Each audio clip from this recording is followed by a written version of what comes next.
বাংলাদেশের মিডিয়া এই যে একটা খবর দিয়েছে এবং খবরটা দিয়ে তারা মানে প্রমাণ করার চেষ্টা করেছে কত চটকদার খবর। তো খবরটা কি? খবরটা হলো যে কোনো প্রোটোকল ছাড়াই রাস্তায় হেঁটে বেড়াচ্ছেন ইরানের প্রেসিডেন্ট মাসুদ পেজেশকিয়ান।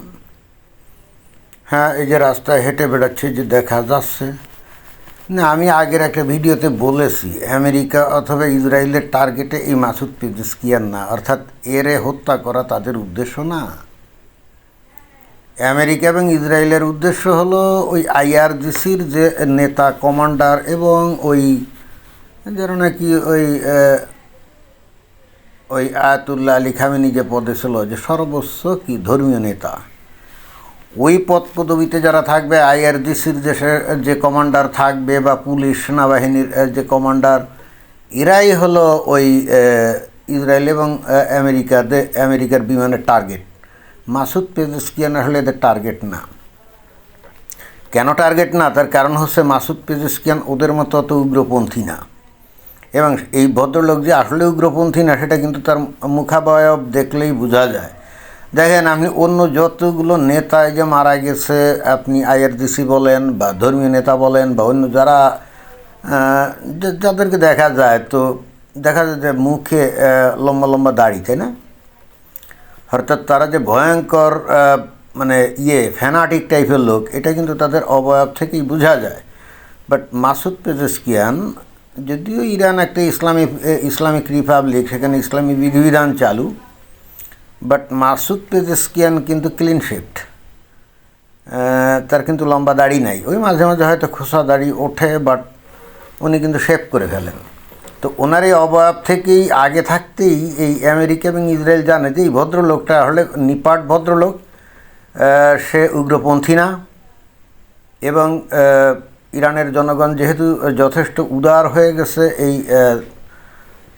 ধর্মীয় রাজনীতিবিদদের পেশনের মধ্যে, এই হেতু মাসুদ পেজেশকিয়ান যখন প্রেসিডেন্ট পদে দাঁড়ান, তখন ওই উদারপন্থী এবং গণতন্ত্রকামী স্বাধীনতাকামী মানুষগুলো কিন্তু ভোট দিয়ে মাসুদ পেজেশকিয়ানকেই ক্ষমতায় বসাইছিল। কিন্তু যে উদ্দেশ্যে মাসুদ পেজেশকিয়ানকে ক্ষমতায় বসানো হয়েছিল, জনগণের সেই উদ্দেশ্য কিন্তু সফল হয়নি।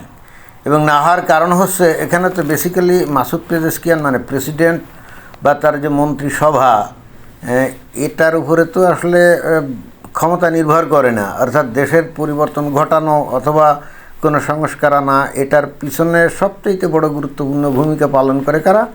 ওই যে ধর্মীয় যে সর্বোচ্চ নেতা আয়াতুল্লাহ আলী খামেনি যে পজিশনে ছিল, এবং এখন যা ওই আয়াতুল্লাহ আলী খামেনির ছেলে যে মুস্তফা আলী খামেনি সেই পজিশনে আছে। তো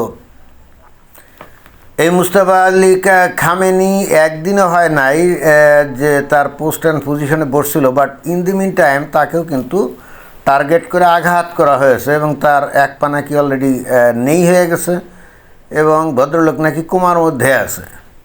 এখন কতদিন বাঁচে কে জানে। অর্থাৎ ওরা হলো আমেরিকা এবং ইসরায়েলের টার্গেট, আইআরজিসির লোকজন হলো টার্গেট, এ মাসুদ পেজেশকিয়ান না। এই জন্যেই মাসুদ পেজেশকিয়ান এই যে রাস্তা দিয়ে ঘুরে বেড়াচ্ছে না, তারা কিছুই বলছে না। আর তাছাড়া ইভেনচুয়ালি এই যখন মনে করেন যে অস্ত্রবিরতি হবে, তাই না, তখন তো আলাপ আলোচনা করা বা চুক্তি টুক্তি করার জন্য তো দু একজন নেতারে বাসায়ও তো রাখতে হবে। সবাইকে মেরে ফেললে তখন তো একটা ভেজাল, তাই না? তো এজন্যও কিন্তু মাসুদ পেজেশকিয়ান কিন্তু ওই ইসরায়েলের টার্গেটে না, বরং এই মাসুদ পেজেশকিয়ানকে যদি কেউ মারতে চায় ইরানে, তাহলে দেখা যাবে যে তারাই ইসরায়েল এবং আমেরিকার টার্গেটে পরিণত হবে।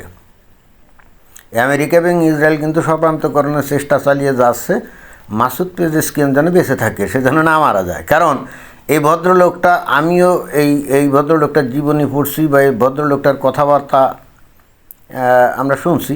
এবং দেখেন যে এখন যে যুদ্ধ চলছে না, দেখবেন যে মাসুদ পেজেশকিয়ান কখনো উত্তেজনাপূর্ণ কথা বলে নেই, একবারে কখনোই বলে নেই। তার মধ্যেও একবার না বলল যে আমরা ওই পার্শ্ববর্তী দেশে যে হামলা যেটা হয়েছে ভুলবশত, এর জন্যে আমরা দুঃখ প্রকাশ করছি, এই কথাটা কিন্তু উনি বলছিলেন। বাট আইআরজিসির লোকজন কিন্তু বলছিল উল্টো কথা। অর্থাৎ আইআরজিসির লোকজন যে মাসুদ পেজেশকিয়ানের কথা শোনে না, সেটা কিন্তু অলরেডি আমরা বুঝে গেছি।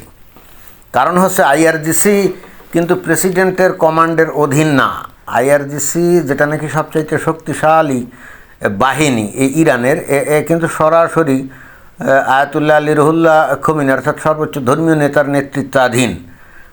এই প্রেসিডেন্টের কাছে কিন্তু তারা জবাবদিহি করতে বাধ্য না, এবং সেই হেতু প্রেসিডেন্টের হুকুম মানতেও তারা বাধ্য না। এই কারণেই মাসুদ পেজেশকিয়ান যখন বলছিলেন যে আশেপাশের দেশগুলোতে ইরানের কিছু মিসাইল পড়ছে, জন্য আমরা দুঃখিত এবং অতঃপর আমরা তাদের উপরে আর কোনো মিসাইল মারব না, কিন্তু ওই আইআরজিসির লোক এসে বলছিল যে না, এই সমস্ত ঠিক না, যদি আমেরিকার ঘাঁটি ওখান থেকে সরিয়ে না নেওয়া হয় তাহলে আমরা ওই সমস্ত দেশেও কিন্তু মিসাইল মারব, এবং তারপরে কিন্তু মারছে। অতএব এ থেকে কিন্তু পরিষ্কার বোঝা যায় যে সত্যিকার অর্থে একজন নেতা যার সাথে পশ্চিমারা কথা বলতে পারে, আলোচনা করতে পারে বা কোনো চুক্তি করতে পারে, সেটা কিন্তু মাসুদ পেজেশকিয়ান, কিন্তু আইআরজিসি না। এবং এই জন্যই কিন্তু আইআরজিসির প্রত্যেকটা কমান্ড পোস্টে, প্রত্যেকটা অফিসে, প্রত্যেকটা ব্যারাকে নির্মম নিষ্ঠুরভাবে আঘাত হানছে ইসরায়েল এবং একই সঙ্গে আমেরিকা। কারণ তারা জানে যে এই ইরানের জনগণ তাদের শত্রু না, ইরানের এই প্রেসিডেন্টও তাদের শত্রু না, আসল শত্রু হলো এই আইআরজিসি এবং তাদের ধর্মীয় নেতা। এই জন্য এদেরকে নিকেশ করে দিচ্ছে, কিন্তু মাসুদ পেজেশকিয়ানকে কিছু বলছে না। এবং আমি এখনও নিশ্চিত, আমার অন্তত চতুর্দিকের যে প্রবাহ যেটা দেখে মনে হচ্ছে, মাসুদ পেজেশকিয়ানের জীবনের প্রতি কেউ যদি হুমকি হয়ে দেখা দেয়, ইসরায়েল যদি এরকম মনে করে যে তাকে আগে মারবে, মাসুদ পেজেশকিয়ানকে কিন্তু বাঁচায় রাখবে। আমার কাছে মনে হয় এটাই। মাসুদ পেজেশকিয়ান যদি ইসরায়েলের টার্গেটে থাকতো, কবেই তার বাসভবন এবং প্রেসিডেন্ট ভবনে মিসাইল পড়তো বা বোমা পড়তো, এবং এতদিন মাসুদ পেজেশকিয়ান কি আর বেঁচে থাকতো না? কিনা বেঁচে থাকতো না।